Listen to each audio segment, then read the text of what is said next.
Salam Pak Bambang, saya mau izin bertanya, jika Yesus itu Tuhan, mengapa bisa mati? Mohon pencerahannya. Sebetulnya saya jawab gini bosan juga, tapi enggak apa-apa lah. Kita orang sabar lebih daripada para pahlawan.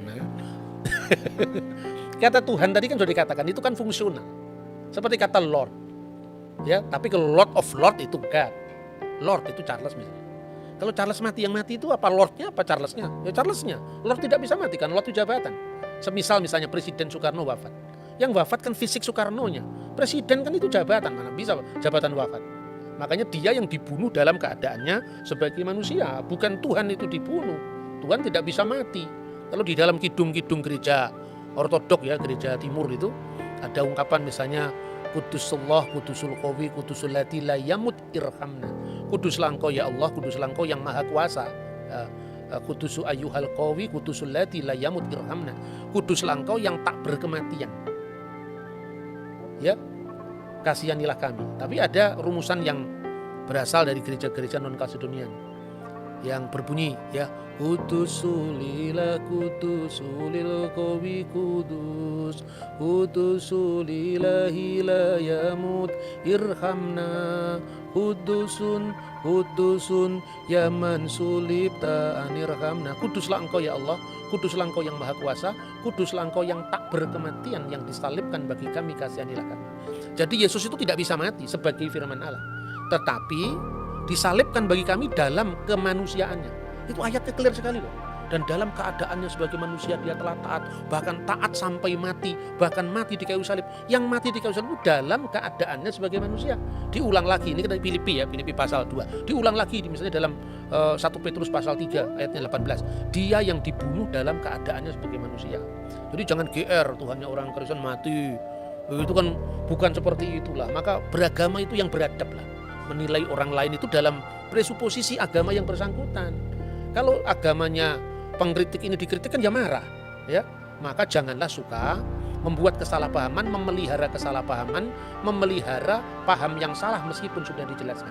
Agree in disagreement. Kita berbeda dalam, ya kita setuju dalam ketidaksetujuan. Kita memang berbeda, kita memang tidak sama, tapi kita bisa bersama-sama.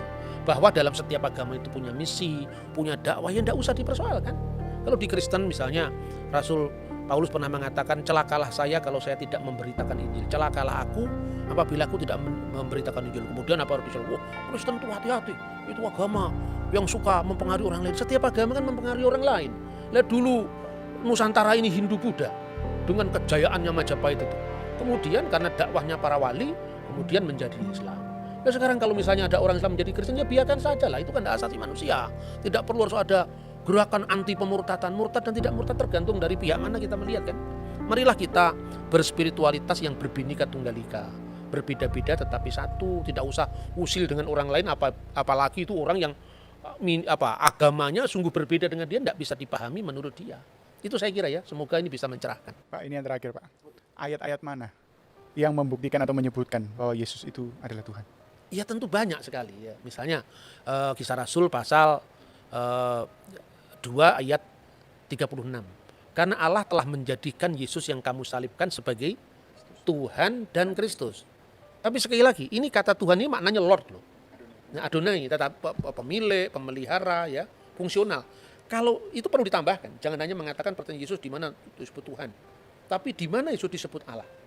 Dalam Yohanes 1:1, firman itu bersama-sama dengan Allah dan firman itu adalah Allah. Firman itu adalah memra Allah, tapi sekaligus memra min khedem Allah.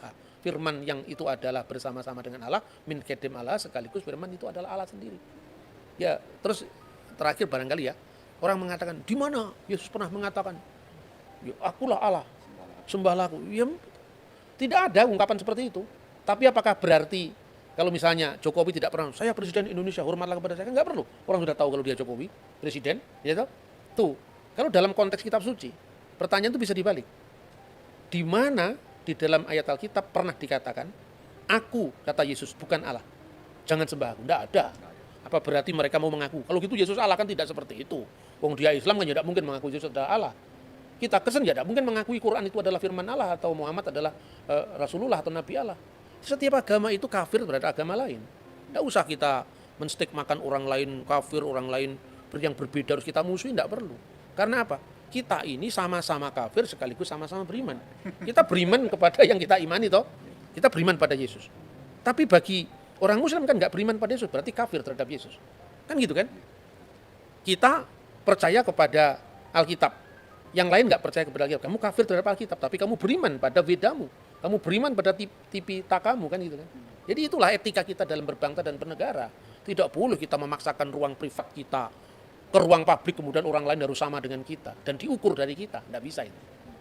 Demikian saya kira. Baik. Oke Pak Bambang, penjelasan Anda sangat mencerahkan dan menguatkan iman kami. Terima kasih, Tuhan Yesus memberkati.